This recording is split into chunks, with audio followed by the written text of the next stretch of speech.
All right, so what we might do then is come back to Rosemary. Garry Moore has arrived.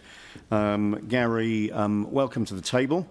You've got two submissions, one on the long-term plan and one on the climate change strategy. That gives you 10 minutes across the two sets of 5 minutes. So I'll just leave it to you to manage that 10 minutes as you wish. Thank you, Mr. Chair and councillors. Rosemary is actually part of my delegation, so she'll be here soon. And we have some professor who's going to speak to our LTP.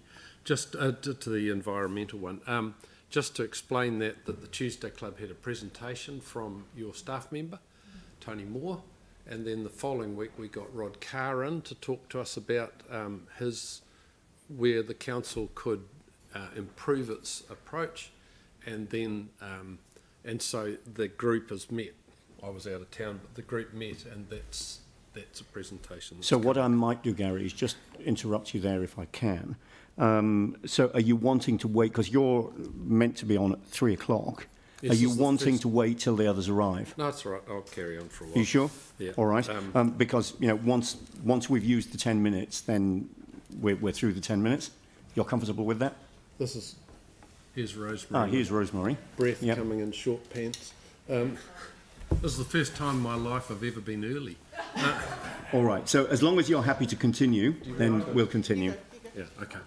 Right, so I'm going to talk first of all about the External Advisory Group. Just to remind you, councillors, about the External Advisory Group, the purpose of it was to give you external advice, independent external advice. You selected us. There was a high skill set. We met fortnightly, the CEO and the Chair and the Deputy Chair of the Finance Committee and any other councillor who wanted to attend were there. We divided into portfolios and we reported back to you 3 times. The final time was on the 7th of October, and we supplied you with a 46-page report which you were to get a response from the Chief Executive by the end of October. To the best of my knowledge, you haven't got that report yet. Many recommendations were observations of a number of pointless middle people adding complexity and no value. And the councillors and the CEO present agreed with our observation. As well as unnecessary complexity in the capital program, we made many other recommendations, like the fact that you've got 750 individual computer programs. In the research division, you're overstaffed.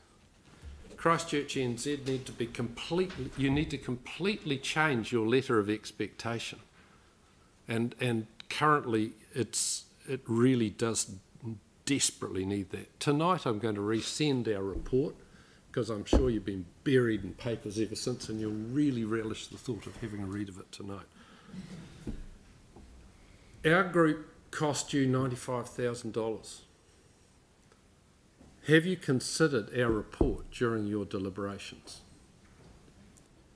I'd request that you consider them all alongside the new organisational structure, because some of the recommendations have been superseded by your new structure, and but the recommendations are part of what makes up your new structure, and we recommend that you look at it again. There's millions of dollars of savings you could obtain out of this report, and my observation is that there's been a fair bit of tinkering around the edges with libraries and art and things like that, instead of looking at the hard things we had in our report. I would be concerned about, we've looked at the Tuesday Club at your capital budget. We do not believe that you can actually match the capital budget that you have in front of you. It was easy when you had great big budgets and you had a big thing like the town hall or Turanga, but now you've got hundreds of little individual capital programs that actually each of them takes a hell of a lot of work, and you're not going to be able to do it. And instead of penalising arts or the library, maybe you should have a hard look again at your capital budgets, because they won't add up if you apply the test that we put on it. Who are we going to get to do the presentation on that? It's you. I left the bloody thing at home. Look, I'll have to get you the individual submission on the global warming side. Yep, climate change. Yep. Climate change. I didn't bring it with me. It was global warming, they changed the name. Oh, did they? Oh, right. Yeah, well, it did seem everyone else calls it global warming. So, okay. We are also concerned about your red zone governance. We believe that you haven't put enough money aside for it. It's time you got your backside in gear with the governance group for it. There is no excuse. We had 2 years ago, we had an excellent forum at the Geography Department. Professor of Geography organised that. And all the issues that you're now still rubbing your hands over were all discussed at that forum. And now you still have no new governance structure. And we believe you need to put funds aside for it, and you need to actually say by the end of the year the governance structure will be in place. We do not accept the fact that Ngāi Tahu, your deliberations over Ngāi Tahu, all you need to do is pick the phone up and talk to them. You need to pull them in the room. It is not complicated. And so we've had many sessions on the red zone governance and on the whole red zone proposals. And we feel very strongly about it, and we will continue to feel strongly about it until things happen. Thank you. All right, so Garry, nothing further? We'll move to questions in that case. Sarah. Thanks so much for that, Garry. I'm just wondering, the capital program, where you think that the individual projects, is it individual smaller projects or the bigger programs that you think need trimming back? There's so much on that, the assets that have been sweated for so many years, and most of it's in that space, rather than anything that people would normally call frivolous. What sorts of things? Well, we did make some quite strong recommendations. Bear in mind that Mark Christchurch, who was on our group, knew the capital budget inside out. He's the national program manager for Fulton Hogan. And he went, and all of our recommendations would apply. You should be looking at them and saying, let's have another look at our capital program, and just use that as a framework rather than me saying you should do this or you shouldn't do that. But it was based on achievability rather than affordability. You're saying you don't think we can actually manage to actually deliver that many projects? No, you won't. And there's a whole section there that we don't think you even need to have within the capital program. Yeah, which is? You read the report. Yeah. There's a test, Sarah. Tonight, I can see the words in my head, but the letters in my head. All right, thank you. Pauline. Yeah, thank you. And we have got that report on the hub, Yeah, I'm pretty sure here.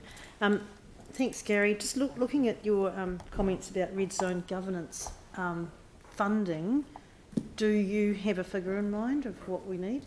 I mean, we can't second guess it. I mean, you've got the whole But you budget. know that it's not enough somehow. Well, you need to put quite a lot of money aside to actually get the thing going. Yeah. And you need to, there will be people lining up to be on the governance group, but you need to give them something to work with. And you've got to decide what your priorities are. This is our top priority, this is our bottom priority. And each of those priorities will have a cost. Okay. Because you realise that that's the timeline that we have got to have it in place. Well, Leanne wants to have it in place by the end of this year, following a symposium. I mean, what the hell do you need another symposium for? Hang on, We had one I'm 2 asking the years questions. ago. I'm answering it with another one. Sam. Yeah, thanks, Garry. Christchurch NZ, do you want to just elaborate? I mean, I know we went through it quite extensively at EAG, but it might be useful while there's a live stream and sort of in the public domain to just touch on that a wee bit more. Where did I put it? Yes, we said, let me find that. Right. We said that we thought you should refocus Christchurch NZ in consultation with CCHL we thought that you needed to restructure the organisation and to look at elements necessary for a growth economy. We were quite critical of the fact that there's an awful lot of what I would call fluff and PR and spin, and that events are not necessarily as important as actually working closely alongside the private sector that's actually going to grow the economy and the jobs. And Christchurch NZ needs to be match fit, but it'll only be match fit if you guys set the criteria. Now, we gave you quite, and I'm trying to find it, but I didn't print that page off. I was trying to save ink. As an accountant, you'll understand that. And just the last one on that, not necessarily about Christchurch NZ, but, and it probably is, I guess, in reference again to the EAG, what was your view on, I guess, duplication between agencies or within the organisation? Well, I always believed at the council that we should be reviewing agencies often, and we felt that the 5-year rollover of every part of the council was actually part of the law, and you should be doing that. And you also apply that to the agencies, which are council controlled.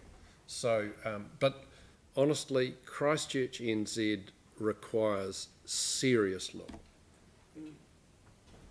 All right, so Gary, that brings us to the end of the 10 minutes set aside across the two submissions.